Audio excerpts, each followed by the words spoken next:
when we become adults, we have a lot of other problems going on that we have to focus on. And so when a kid comes through with this silly little problem, it's like, oh my gosh, just get over it. We don't have the patience, and we kind of forget that this is the first time they're experiencing these things. It really is as big as they're making it sound. There's no way I would have ever created that had I not been ripped away from everything, had been pulled completely out of that world. And it created a space for me to, start again. I'm Becky Brouwer, and I'm a Sendy Mom. You're listening to the Sendy Mom podcast.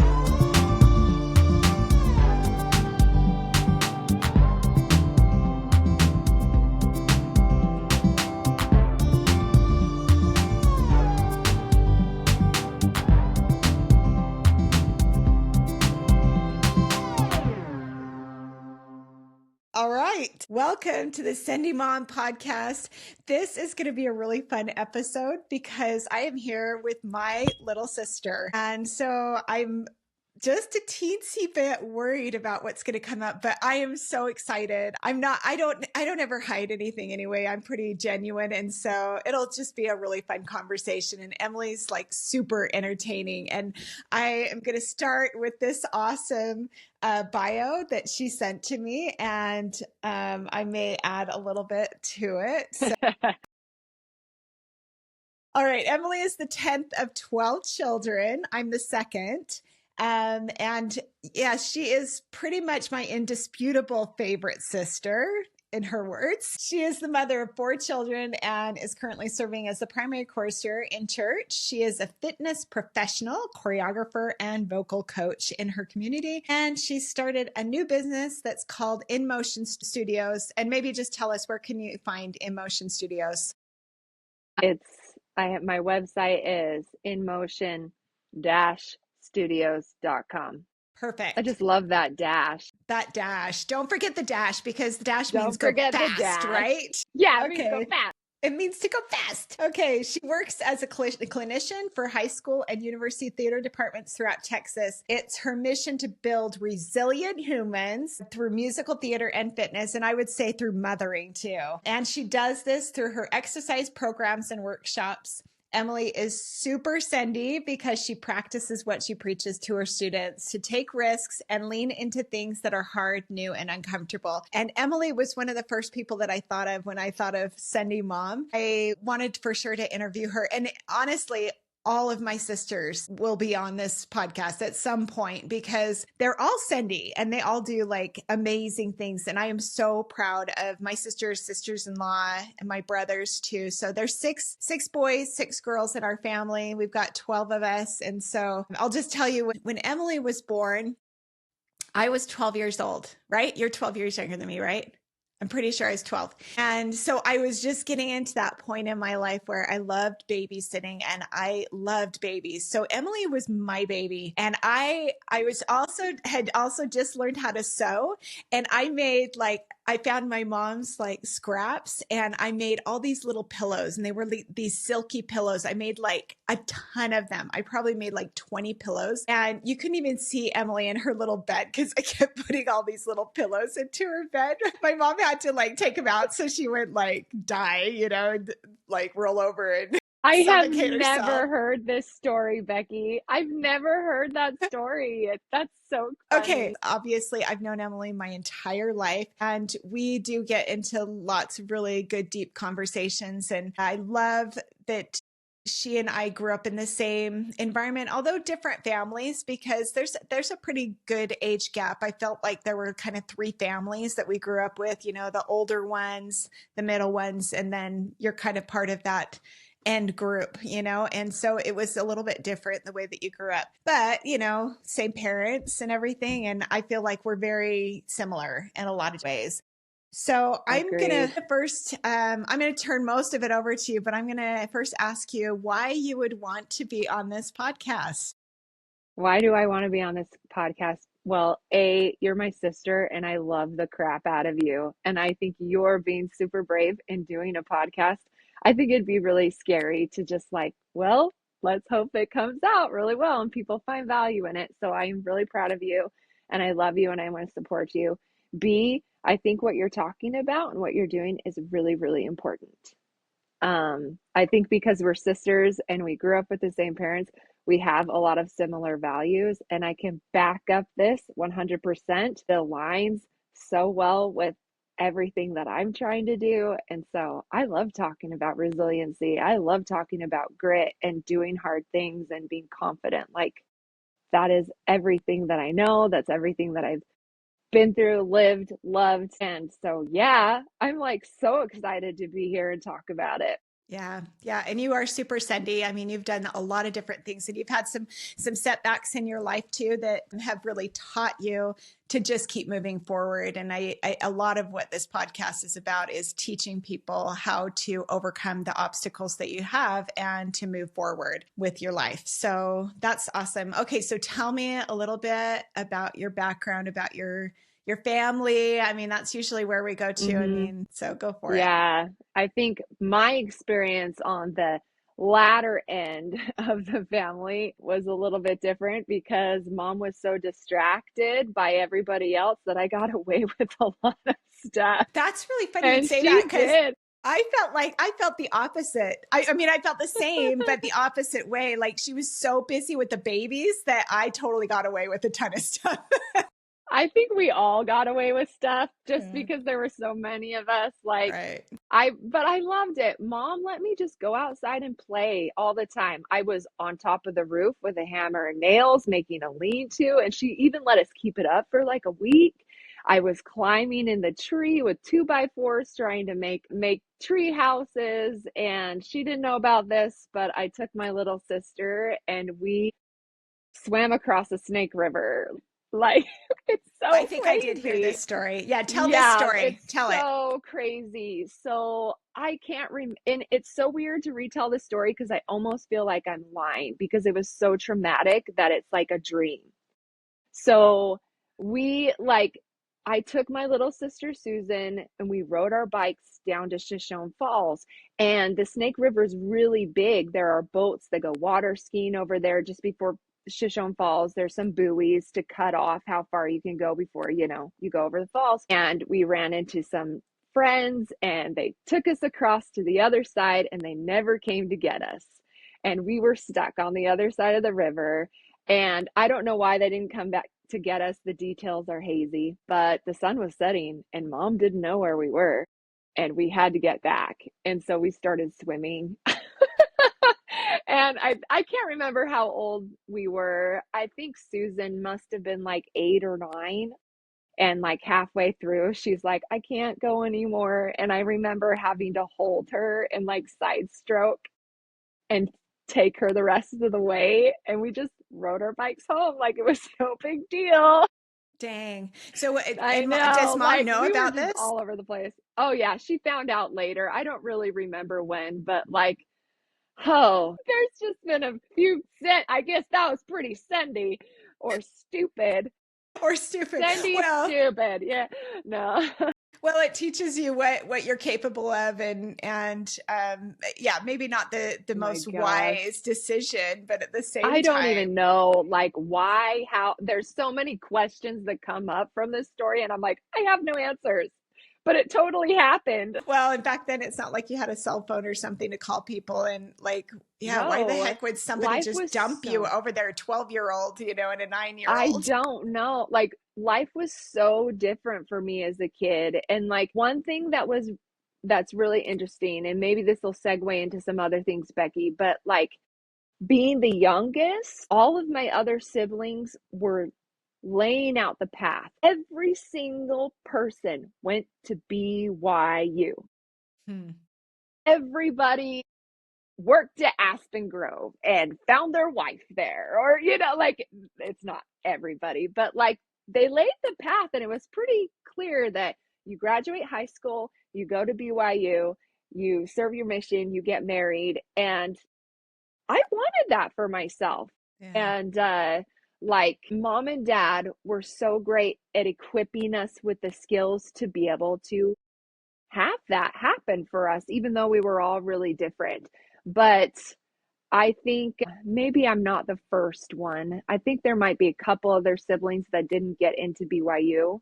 First off, I had to work really hard in school. Because when I was growing up, school was not easy. I was the one being taken out to go to a different school. I was the one with the tutor. I was the one that was taken out for homeschooling. I was the one up really late with mom doing all of these assignments. I was the one who, like, everything took 3 times as long.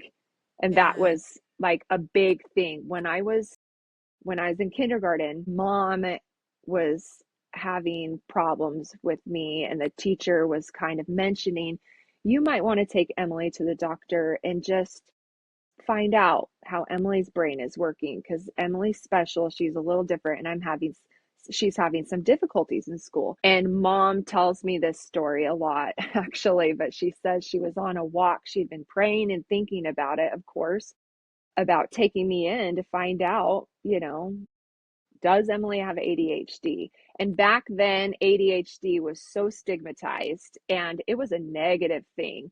And she was really worried about it. And it was on this walk where she felt the Spirit strongly impress upon her that that was not the right route to go, that what Emily needed was mom.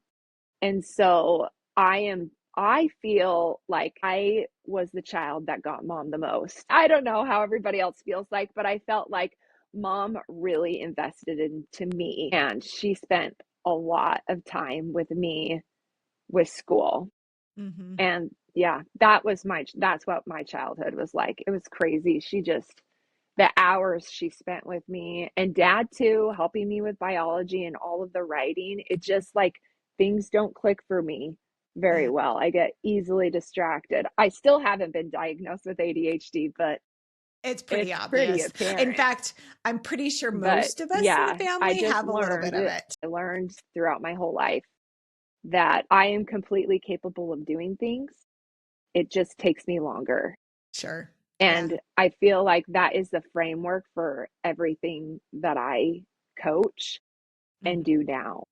Yeah. Because, yeah, everything is so much harder. One of the things I remember, I think mom told me, was that during that time, she also kind of had the impression that you needed to serve. And so she also found some opportunities for you to learn how to serve. Do you remember that at all? Yeah. Or what kind of activities you did? Yeah, because of that high energy, I had a hard time with friends. I had a really hard time with friends.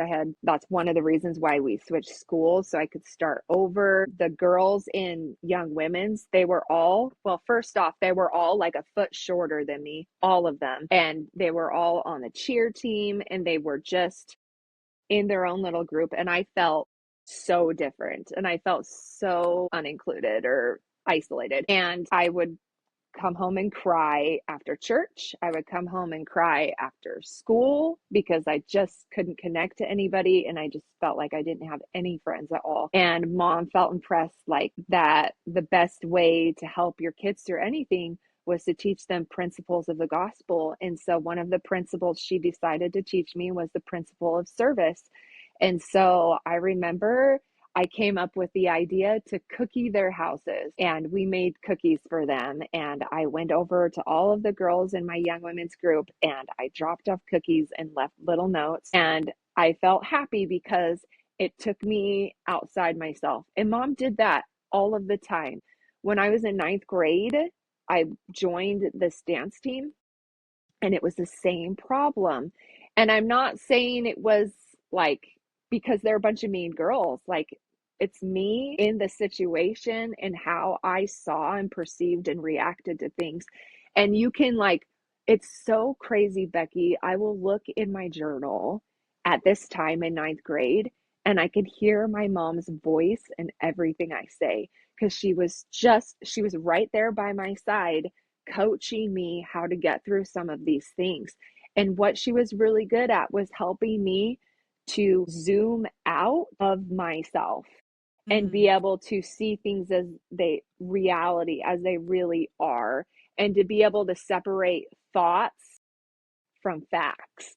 Right. And so, I could hear my mom's coaching me through all of my struggles as I reread my journal, like, she was just always there helping me build the tools of resiliency. Like, and even sometimes, like, I ended up quitting a semester because it was a situation that wasn't healthy for me, and I had to make the decision to quit, which was really, really hard because in our family, our motto is winners never quit And and quitters never quitters never win. win.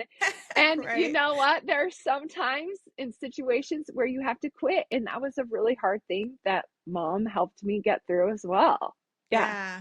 Well, and that illustrates the point of, our mom, who is a very Sendy mom, and this is what she has spent her life doing, and she was very deliberate about teaching those principles. Tell me about your current family, and if you have taken some of these same principles and been able to teach it to your children.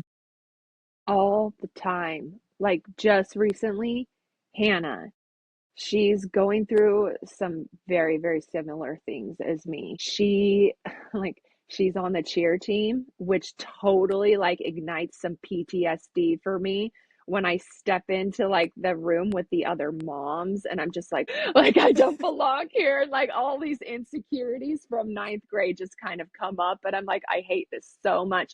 And Hannah will come to me and she'll express these feelings that are so familiar. Like, I just don't belong and they're all popular and da da da da da da. And so, I will do the same thing and I'll remind her, I'm like, Hannah, those are thoughts. They're not facts. These girls feel exactly the same as you. They just cope differently and it comes out in ways that can be hurtful, but it's because they're having these same insecurities. And so I help coach her to kind of think outside herself and focus on what their needs might be and in her ability to meet their needs and serve other people, she can kind of get out of that insecurity. Just something I have to still coach myself to do all the time. One thing that I started doing with Hannah is a journal.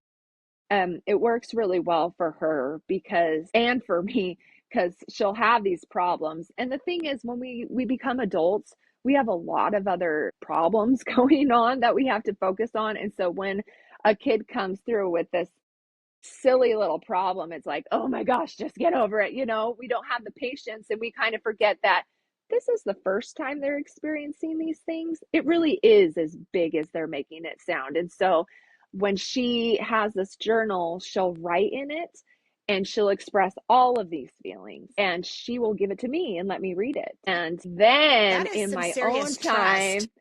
yeah, but in my own time, when I'm not busy or working on something and not frustrated, it gives me some time to think about it and to respond in a way.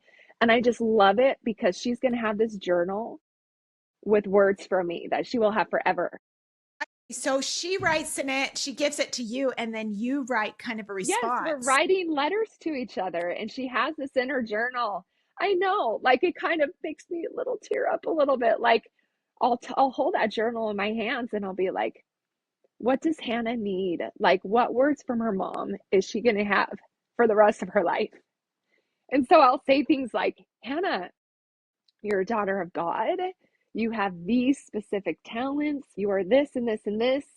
And here's what happens when we have these problems. And sometimes I will like map out action items for her. And like, this is what I've learned in my life when things are really, really hard. And this is something that I coach Hannah with, and this is something that I've learned. Here I am bouncing all over the place. But when I was in Indiana, and like that was that transitional spot for me, it was like constantly like being rejected. When you move anywhere new, it's just like new experiences, and it's just a lot over and over and over again. There's not a lot of breathing time. And so I kind of had this system in place Yeah. and something would happen and I would cry and I'd feel terrible and I would just, I'd have some friends that I would complain to or talk to or call. You were on the list. Thank you, Becky. And I just had that period of ugliness, like that knee jerk reaction where it's just yucky until I got tired of crying about it. And then I'd reach out to my resources, which was Heavenly Father. and gospel tools in the gospel library. I did an emotional resilience course, addiction recovery course, and different things like that. And then you just sit down and, pull back, Yeah. There's one thing really pull back. interesting that I And then, had a yeah, I had a friend, as far as, you were talking about when you were tired of crying, right? A friend of mine told me that an emotion actually only stays with you for about 90 seconds. So we have to feel these emotions. And so sometimes it feels like it lasts forever and ever because we never allow ourselves to actually feel the emotion. So if you're feeling sad, or if you're feeling lonely, or if you're feeling angry or irritated or whatever, it's really important to allow your body to feel that emotion, and you have to focus in on it. So sometimes what I'll do is I'll set it a stopwatch just to see how long it takes, and I will sit there and I will really think about, like, I am feeling so irritated, and where is that coming from? Okay, I can feel it in my stomach, and now it's going kind of up into the middle of my chest, or, it's in my brain, this irritation and this tenseness. And then I try to focus on relaxing that part of my body. And somehow that allows the emotion, whatever it is, to run its course, to do what it needs to do. And after about 90 seconds, I find that I'm bored. I'm done. Like, I don't need that emotion anymore. It's been released from my body, and I'm able to move on to other things. And that has been a super powerful tool for me to overcome. So I think that that's a lot of what you were able to do. And I know we are going to get to Indiana because I know that was a really tough time in your life for you. I love that though, Becky. I love how it's like physical. Like Yes. you take the emotional aspect and you turn it into something physical, because I feel like that's a piece that a lot of us leave out in our life, is having some physical outlet. Because honestly, like, we'll get to Indiana and I'll talk to you about all of the physical things that I had to do to be able to cope, because that was definitely a piece. But yeah, you get it out of your system and then you focus on what you have control over. Right. And then Yeah. you take steps to move forward. Well, and that's the point. And that's what being a Sendy mom means, really. It's about getting yourself out of this stuck area and taking steps to move forward, because, unless you have a time machine, you can't go back and fix things that have happened in the past. You can't change them. All you can do is make decisions for your future. And, and we're all just trying different things all the time to try to make it better for our future. Sometimes we make mistakes and we make the wrong choice, but we can always go forward making new choices, which I think is really, Sendy, a really important thing to do. So, I want to circle back around to the ADHD, because I think it's a kind of an interesting topic, because you were never medicated for ADHD, not even in your adulthood, right? And how do you feel about that? I feel like it took me a really long time to finally harness it and use it so I could step into my greatness. But there were little checkpoints along the way where I was really able to realize that the tools I've been equipped with were working. Okay. And, like, I'm so grateful I wasn't medicated, because I've developed a skill of working really, really hard. I actually have 2 kids that have been diagnosed with ADHD, and and I'm pretty sure most of them, maybe one of them does not, but the rest of them, I'm pretty sure they do.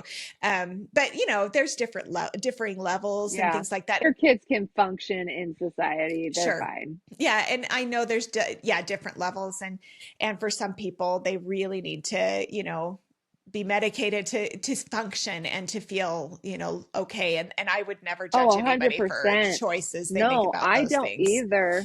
Like, my case is just a situation where, like, I had access to really great coping strategies. Yeah. Yeah, exactly. not everybody does, and not everybody copes the same. And but it's important to understand that there are multiple ways to deal with difficulties in your life. And there was one time when I was in the library at BYU reading my PD bio book, and I'd read a paragraph and then I'd read it again and again and again. And one day I didn't have to reread my paragraphs. And I was like, whoa, And I think it's because I finally tapped into what I wanted to learn, like the things that I wanted to learn. Like it was crazy. Like once I started getting fascinated on the subject, I was like, I am capable of learning something, but like, and then when I stepped into my phase of teaching fitness classes, it's a whole jumbled mess. It's like if you have ADHD, like you could be a really great fitness instructor because you have to juggle a lot of things at the same time, or you could be a complete disaster. And I think I had some natural talent, but my brain was just all knotted up Busy. and crazy. And my class was just high energy. And I know that people stepping into my class when I was new at it could just felt anxious around that. And so as I continued to learn how to like hone in on certain things, like layering in what I was doing so that I could meet other people's needs, I was able to organize all the chaos. I just had to strip everything away. And so now I can take my energy and hold on to it until I get my job done first. As like before all of this Emily comes out, I'm going to do my job. I'm going to make sure they know exactly what they're doing. I need to make sure they know what their options are. I need to make sure they know like how to modify their intensity. Then Emily's going to come out to play. And like whatever I say, blah, blah, blah, blah, it lands. It was life changing when I had a coach tell me, like, Emily, you have all of this and is your greatest strength. And that was like the first time in my life, Becky, where somebody labeled my energy as a strength. Yes. Because my whole life, it was always quiet, calm down, too much. And like, I literally have an award, Becky. I don't know if you know this, but I have an award that I got in high school. It is the ecstatic, radiant, beaming, Ritalin needing, friendly greeting award. Like, it is like, I carry this with me everywhere I go. And like, for the first time, someone was like, all of this is your strength, Emily. And if you can use it at the right time and at the right place, you will succeed in anything you do. And so like, I can't wait to put together my training so I can help other people with this, because I know I'm not the only one. And I just love that everybody's so different. And regardless of what we think our weaknesses are, or personality flaws, like the uniqueness is the strength. It's just a matter of understanding how to focus and direct it to do good things.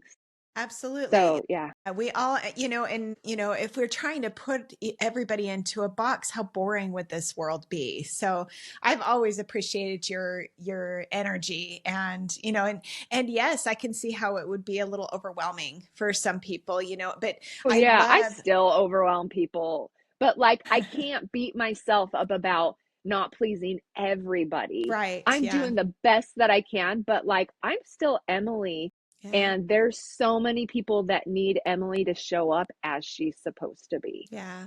Well, and I love that you've learned some skills through this. It sounds to me like, you've learned the skill of organization, which is really good. And also of, not restraint, because I know you don't love that word, but being able, but control. But it is restraint. Like, you do have to restrain certain things in order to be able to read the room. You have to restrain yourself to be able to do your job first. And like, there's some things that take priority. Yes. For sure, before you get to play.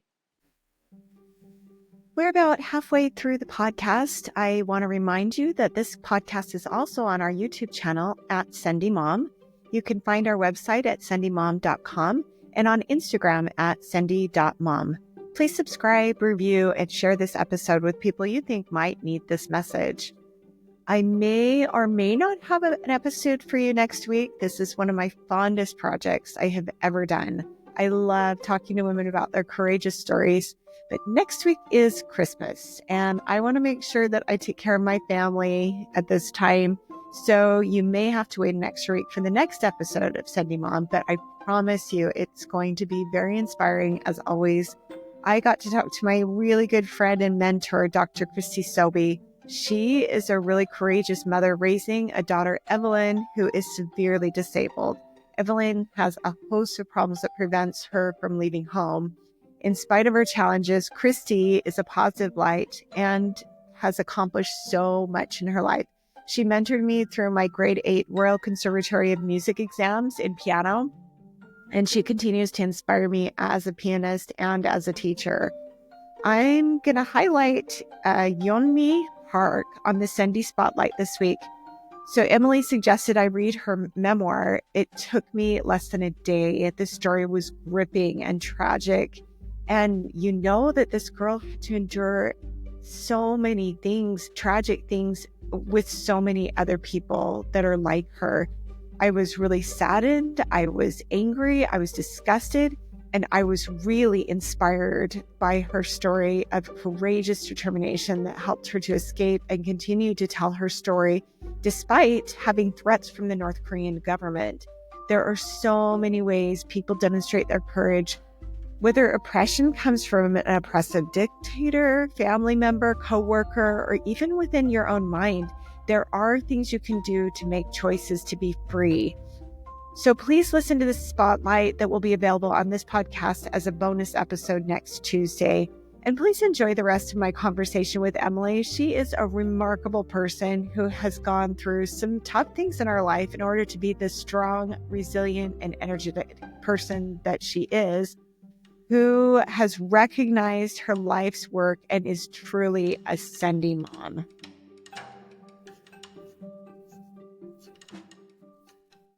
Tell me a little bit about, okay, we were talking a little bit about ADHD. I want to go a little bit further with that because I know that in high school you had some difficulties with school and being able to focus and things like that. And you talked a little bit about ACT tests and things like that and how difficult that was for you. Yeah, I had this, obviously we already talked about, the path that was laid out, and I wanted to follow that path and go to BYU. But more than that, I wanted to be a BYU Young Ambassador more than anything. I had pictures of Young Ambassadors on my mirror, on my door, in the bathroom. I listened to them every day. I sang every day. I took all my dance lessons, my dance classes, and that's all I wanted to be from age 14. And I knew that in order to live that dream, I had to get into BYU. The stakes were very, very high. And I did all of the prep study courses. I got a tutor. They taught me skills on highlighting fast and being able to, technically dissect things so that you could read and whatnot. And I went and took the ACT the first time. I got a 19. I got a 19. And I was like, well, I was so embarrassed. I don't tell people how much I got on my ACT very often, but yeah, I was devastated. 3 more times. You want to know what my high score was? A 19. Okay, that's where you were. Yeah. Test I got taking. the second time was a 17. Yeah. And then the third time was a 19, and the fourth time was a 19. That's It was pretty so demotivating. devastating. Yeah. It was so devastating because I was like, I just want to be a young ambassador. And I still applied for BYU, and I worked so hard on that letter you have Essays. to send in. So I ended up going to BYU Idaho, and I worked so hard, Becky. I got straight A's, and I transferred to BYU. They gave me a scholarship, an academic scholarship to go into BYU, and I was like, take that, stupid ACT. Like, I just work hard. I lost that scholarship real fast. All I had to do was take statistics. Bah. But like, I never did become a young ambassador, but like, it is so important to tap into what you're passionate about and what your dreams are, and let it be your guiding star to do the things that you aren't good at, that you don't want to do. Okay, so tell me about that. Like, were you destroyed when you didn't get into Young Ambassadors, or did you just pivot to a new direction? Well, I chose not to do it. Like it was, I didn't make it the first and second time.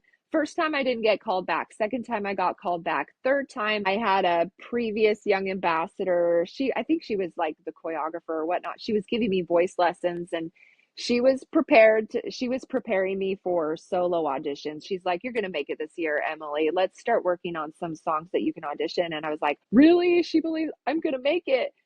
And then I got engaged and I knew that I knew that I needed to finish school and I knew that I would be gone all the time and traveling and doing all of this stuff. And I decided not to audition that third time. So it was a choice. Do I look back and say, what if, and kick myself in the foot all the time? But it was a choice. And like the same thing with deciding to get a degree in exercise science instead of music dance theater. That was really hard too. And do I wish I could go back and get a degree in music dance theater? Yep. And I probably will, like just so I can have access. I still took voice lessons. I still took dance classes. I almost had a minor in modern, but I got pregnant and I needed to have a baby and graduate. It's a miracle. But yeah, I graduated. I have a degree in exercise science and I am teaching fitness classes Yeah. with musical theater show tunes. So Yeah, we just did let's it all. segue. Yeah, let's segue into what you're doing now and the road that took you here, because and you can kind of meander a little bit through Indiana, because I think that that's where Hmm. that choice came, where you decided to I start know. this. It's actually just like, Becky, I just feel like this is such a beautiful story of just like how our Heavenly Father makes us the way we are on purpose. He sends tailor made challenges to us on purpose, and He sends angels to us, and He has everything planned out. I would never take Indiana back. I needed it so much, and I'm so grateful for it. So, the story is I had built up this awesome community in Idaho, and like all of those things we talked about, like me coming into my power and finally realizing that, like, people like me as I am, like, it was just this beautiful home. And And you Craig got your moved us dream out. role in a play too, Yeah, right? I did. I was going to be able to play Joe March, and I was so excited. And Craig moved us out to Indiana for his career, and I fully supported him. Like, I am there for my husband, and I let go of that dream role, and we moved. And felt like I was ripped from, like a baby ripped from their mother's bosom, like that community really helped me get over a lot of insecurities that I've been carrying around with me my whole life. And I guess I'm still emotional about it because I just love them so much and I miss them still because I still haven't been able to find that community and I'm like longing for it. And so being in Indiana, it was a culture shock because people are different there. And I just had worked so hard. I was also really burnt out. I had taught 416 fitness classes one year. Like I was burnt out and I did not want to start all over. I did not want to have to wait around to have the best class times and to build the following. And I Mhm. didn't have the patience for it either. I didn't have patience for any kind of insecurity coming from other instructors and like I just could not find a place that I wanted to settle in. I did audition at a gym and they didn't want to hire me for whatever reason. We won't get into it, but it was a weird Indiana thing. It was a culture thing. I had rubbed them wrong. And so I didn't get a job at a gym. Another gym did not work out. And I was like, I don't think the Lord wants me teaching at a gym anymore. So I started trying to create my own programs because I no longer could teach my Les Mills formatted programs because there were no licensed facilities. So everything that I knew I had to start from scratch. I had to make up my own martial arts class, my own weight training class, my own yoga class, my own dance class. And I just started making up stuff up. And I tried teaching classes for Parks and Rec at the park. And I tried teaching at a police station. I tried teaching at a lake. I tried teaching at, let's see, I think there were about 10 of them. A pool, my backyard, my house. I tried teaching at like a business. They had like a little gym in there, probably about 10 different places. And I just was like, every single class was so disappointing. And there was one day, Becky, like I had a wall that I had put all of these pictures and cards. There are hundreds of them from members from the gym. And I had them all like tacked on the wall of my walk-in closet. And it was just to remind me of who I was and the value that I had in people. And one day I went in there and I ripped it all down. And I just cried ugly tears. And I was like, it doesn't even matter. Nobody's going to give me a chance. And I like hid it all in my hope chest. And I was like, never wanted to see it again.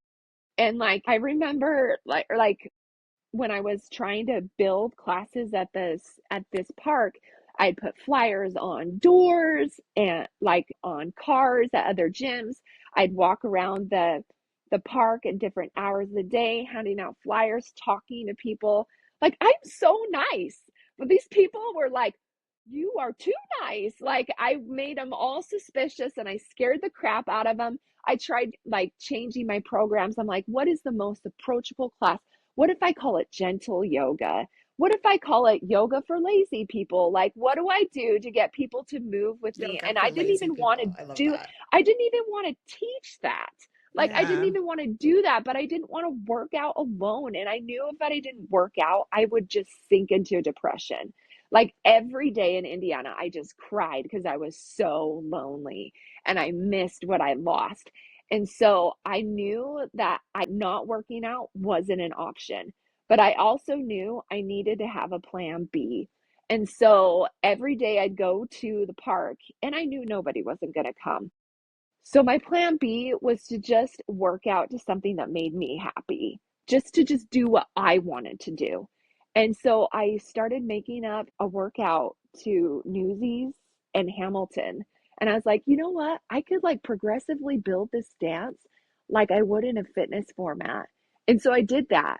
And then I made up one to like Tarzan and Lion King.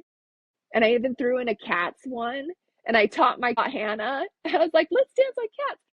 And then I started like looking forward to it. I was like, I hope nobody comes to my class so I can do my Newsies in Hamilton one, and I just started doing this and it brought me joy again. And it's so crazy. There's no way I would have ever created that had I not been ripped away from everything, had been pulled completely out of that world. And it created a space for me to, start again, Build to start something again. else. Yeah. And if you would Yeah, have stayed in Idaho, it would have never been born. never. And so for me to go out and put myself in that really vulnerable space to like, I'm still vulnerable about it. Like, I'm still making up stuff. I'm like, do you like it? Like, Need that it was really validation. vulnerable. Yeah. Yeah, but to be pulled away and be alone, I was only creating it to please myself. I haven't done that in a really long time, and it's just crazy how it all comes together because you look at it like the whole ADHD thing and learning to work really hard. Eventually, Craig moved me out of Indiana because I really was so depressed. So we moved to Texas. And I remember there was a job opening for a theater teacher at an elementary school. So I was like, well, I'm not a teacher. I've never subs ever. But I could do this. Like, I'm a primary chorister. I'm good at singing and dancing. Like, I'm really good at this. Yeah, so I like put together my performing like teacher resume. It's a very interesting resume for a teacher. And I just sent it in and I got a call from the high school director and he's like, you know what? Don't tell anybody that I called. I'll deny it, but I want to talk to you. And so, like, he's like, will you please talk to me about your resume? I am very, very interested in who you are. And so, like, we talked about everything, and I shared my Indiana story, and I talked to him about this thing, and he's like, will you teach your class to my kids like the first week of school? And I did, and it was so crazy, Becky. It was like reliving what I had imagined in that park. Like I could see myself teaching. It was like a pure manifestation. And I just knew, I was like, this is what I'm going to do. Forget teaching at an elementary school. This is what I'm going to do.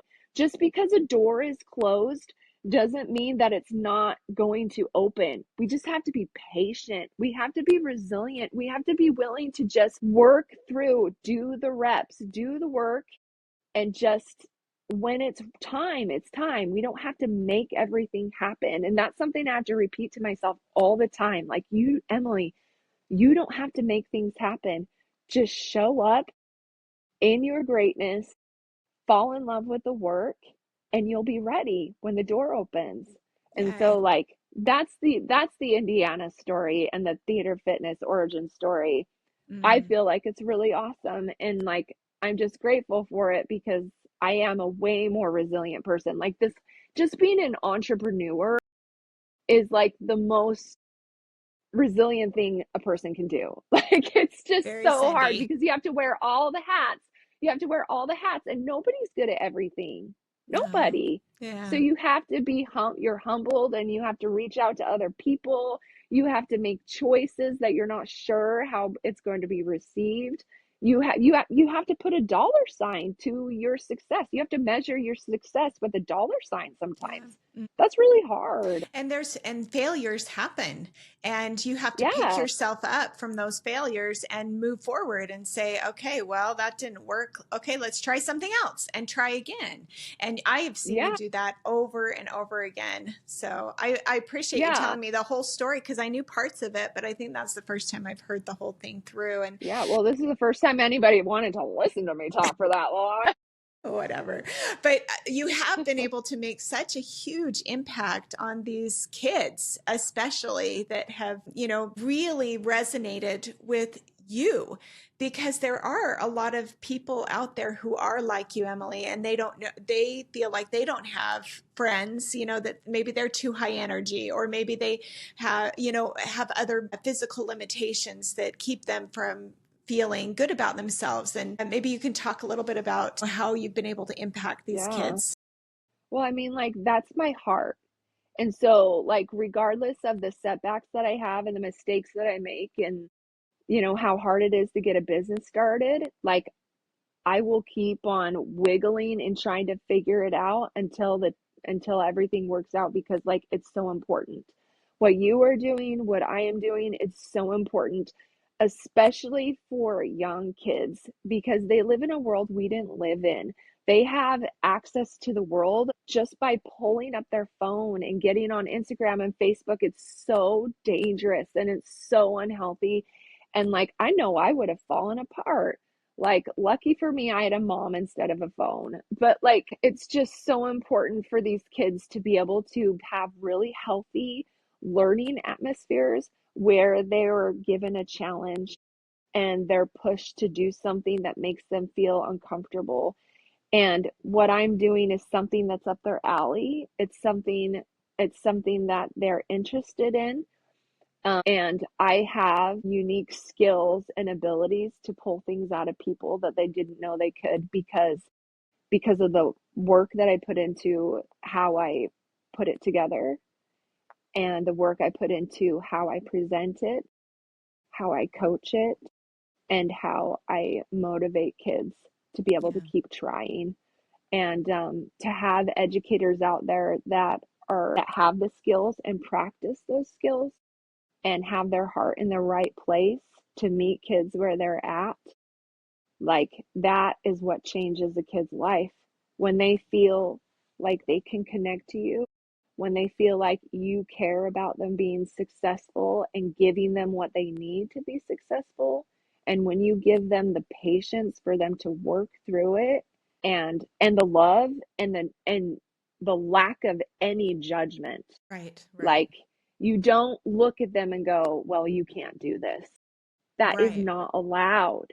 That is not allowed. And when they see you step into that and treat other kids that way, and it's across the board to everyone, they slowly start stepping into it and finding joy, and they're able to laugh at themselves. And then what's so great is you get that you bring them along on this ride, and because they don't get off the train, they arrive at the destination and they actually do execute something that they didn't realize that they could. Like this last conference, I taught 20 workshops in 9 days. Like, it was crazy. We don't need to talk about how I survived, but the important thing is moved kids in a way that they'd never experienced before. And there's always one kid that lingers behind and sobs and hugs me. Like, you have no idea what this means to me. I've never been able to get my energy out this way. It was never allowed, and I've always had to restrain it. And I'm sitting here going, yes, I do know what that means. Yes, I do. This other boy, I always felt like I was a bad dancer, but you made me feel like I could do anything. And I was just like, yes. And like every time you do something hard and you see it through and you finish, no matter how good it was, every time you finish, like, there are those aha moments that happen in your brain. We are physically building brain synapses and forging protein patterns of thought in the brain. And that is how I am bringing resilience to these human beings in measurable terms. Yeah. Like, it's rep upon rep, experience upon experience. Mm-hmm. And so, like, that's what it's all about, is because I don't want any kids experiencing the mental turmoil I put myself through when I was their age because of my ADHD, because of my social situations that I was going through. I hated it. And I just want to fight back and, like, Yeah. And at the same equip these time, they kids with do, resiliency. right. They do have to go through some of that turmoil, just like you did, so that they can grow. But look, what you're being able to do is inspire them, to show them that there is another way. And you can be that person for them that they can look up to and say, okay, there is a pathway for me. I have a way that I can be happy and I can be satisfied with the person that I am. And I think that Yes. that is powerful. That is so powerful. And, and part of the reason why I wanted you on this podcast too, is because you have, this niche that you've chosen with theater, fitness is a new niche. There is nobody that is doing this out here. And so I went with you to that first conference when you were kind of presenting this idea to, the teachers, the directors and everything like that in Texas. Which I will love you forever for. It was so much fun. And to see, like, Emily is infectious. Her energy is so infectious, and she doesn't care about just dancing in the aisles of the exhibit room, and getting other kids to start dancing with her. And I was taking videos of it, and we just laughed like the whole time, didn't we? We just had so much fun. And that's how I know that you have come into where you belong. You've had this career consolidation, really, where you have realized this is who I am and this is my passion. And that is inspiring. And that's what I think a lot of people need to hear, is that there is a place where you can feel where you belong.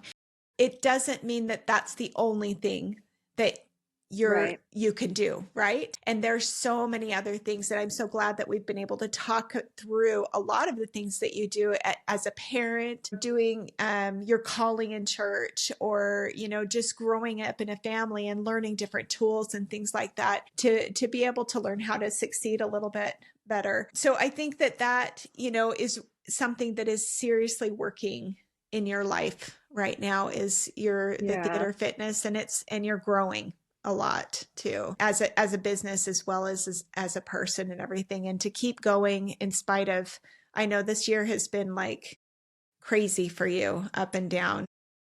My gosh. Yeah, our house flooded. We were without a kitchen for 6 months. Yeah, that.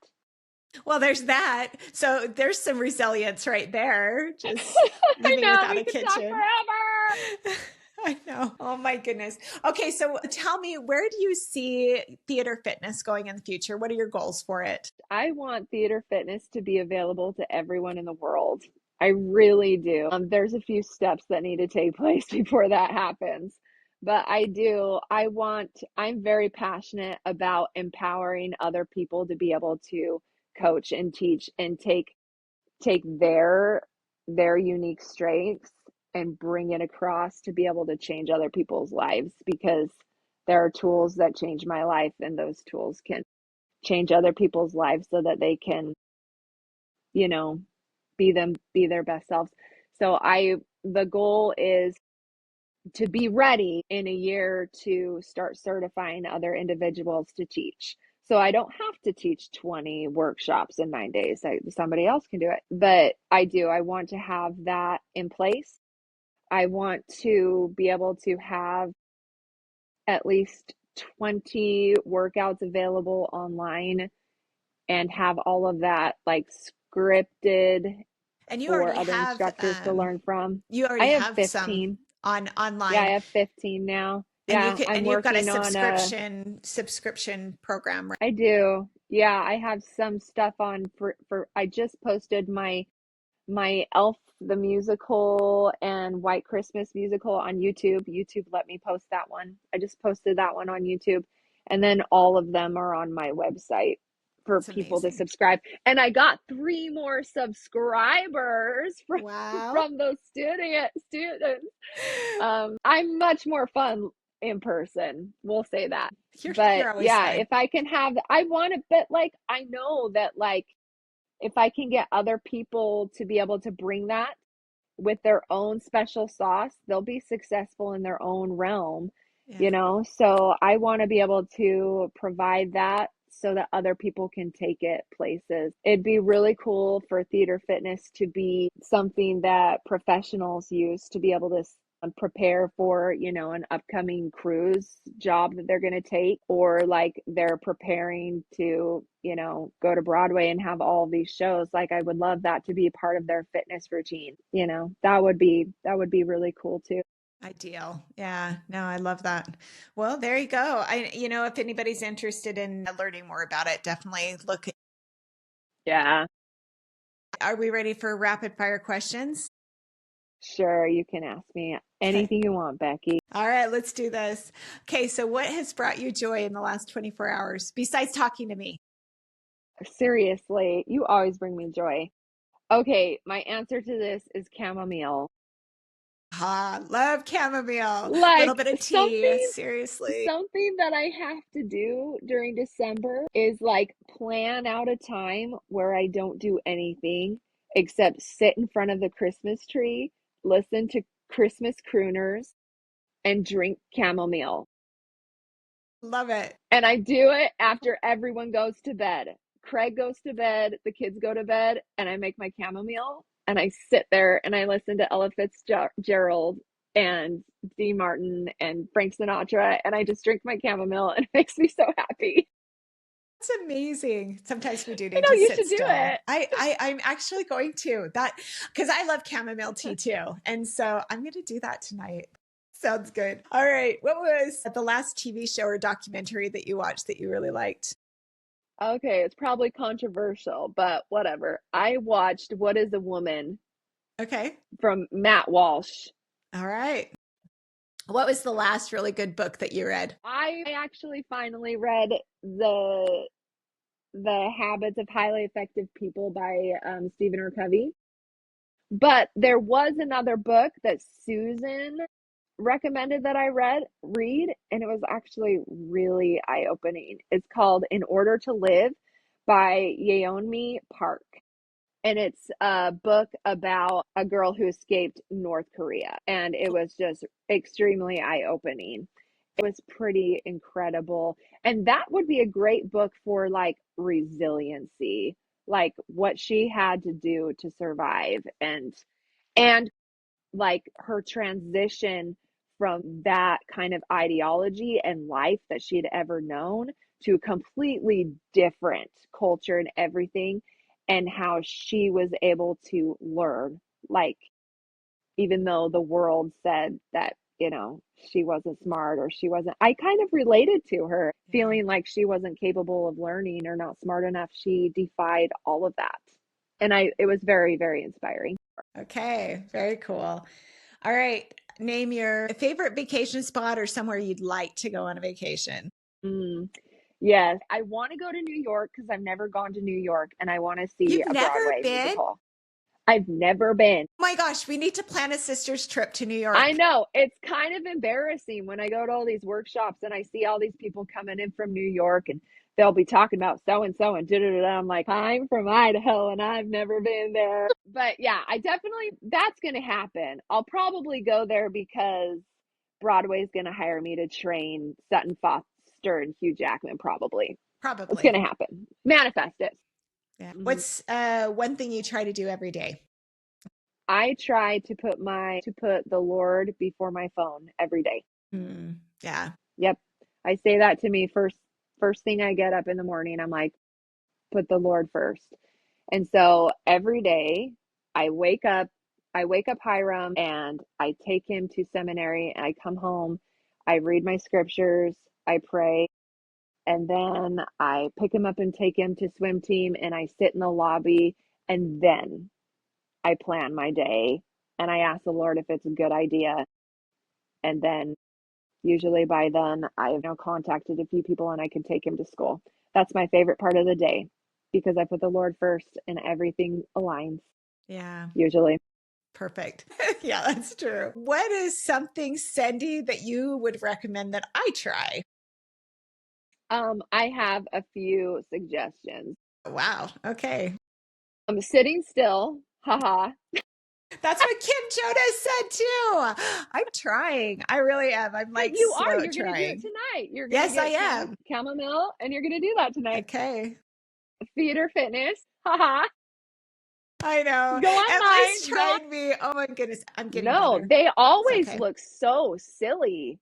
Yeah. But that's the whole philosophy behind it. It's like, are you capable of continuing to move through something that's uncomfortable? Because anybody can dance. It's just a matter of just shedding that wall that we put up of insecurity and just let it go. Right. You just have to let go. And so it's supposed to have that little feeling. You need to do it again. Okay. But real challenge is for you to take a group fitness class. Any group fitness class you want. Well, as a matter of fact, I just signed up for one that's going to start in January. So perfect. Good friend of mine is teaching it. And so and there's actually several of my friends in it. And that's part of the reason I thought this is a good place for me to be. I want to be around other people when I'm exercising sometimes. But yeah, that is a hard thing for me to do. I don't like exercising in front of people. I usually go downstairs to my little gym and do it down there because I feel a little funny being around people who are exercising. So yeah, it'll be Sendy thing. People who exercise in a group atmosphere are statistically more successful in achieving their goals because of the community aspect and the coaching and the motivation that happens from being in a group. There you go. Thank you. Be Sendy, Becky. Thank you so much for being on Sendy Mom today. And thank you to all of our audience for listening. I hope this was entertaining for you. Be sure to leave me a review and wherever you listen to your podcasts, and come on sendymom.com, sign up so you can be part of our community. There's a lot of really cool people in the world, and that's part of why I do this. I just love talking to people about their stories because I think you're amazing, Emily. Love you lots. Yeah. I think you're amazing too, Becky. I love you too. All right. Well, thank you, everybody, and we'll see you next time. In the words of Eleanor Roosevelt, do one thing every day that scares you. I'm Becky Brouwer.